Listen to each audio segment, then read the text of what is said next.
एक ऐतिहासिक दिन है, कोई साधारण दिन नहीं है। जैसा ये कहा जा सकता है कि आज़ाद भारत में एक परिवर्तन का दिन है और वो हम सौभाग्य है कि उसको हरियाणा से शुरू कर रहे हैं।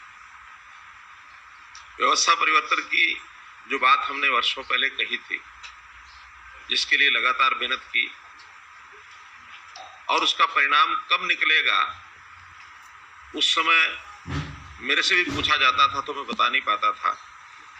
लेकिन आज कम से कम मैं कह सकता हूं कि वो उस व्यवस्था परिवर्तन का दिन वो आ गया है। व्यवस्था परिवर्तन यानी अंग्रेजों के समय हर कोई अपने अधिकार को मांगता था, हमको ये चाहिए, हमको मिलता नहीं है। देश आजाद हुआ, दुर्भाग्यपूर्ण स्थिति ये रही कि उस समय भी व्यवस्था बदली नहीं, और इन सरकारों से, जो अपनी सरकारें जिनको हम कहते हैं, वहां भी ये जो मांगने की प्रथा, अधिकार मांगने की प्रथा, ये लगातार बनी रही और अभी तक बनी हुई है। क्या हम आजाद हो गए? अगर आजाद हो गए तो हमको अपने अधिकार, अपने हक, अपनी चीजें मांगनी क्यों पड़े? अपने आप मिलनी चाहिए। और जब अपने आप मिलने का कोई सिस्टम जब तक नहीं बनेगा, तब तक हम ये कहेंगे हमारी वो आजादी अभी मिले नहीं। हमने इस पर विचार किया कि जिसका जो हक है वो उसको मिले, उसके घर जाके मिले। उसके लिए नई व्यवस्था शुरू की, परिवार पहचान पत्र। एक यूनिक व्यवस्था, देश में तो कहीं है भी नहीं, दुनिया में भी कहीं नहीं है।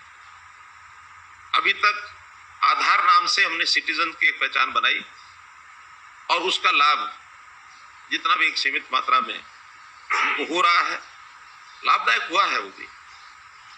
लेकिन अपनी सामाजिक व्यवस्था वो एकांगी व्यवस्था, सिटीजन की अकेले की व्यवस्था नहीं है।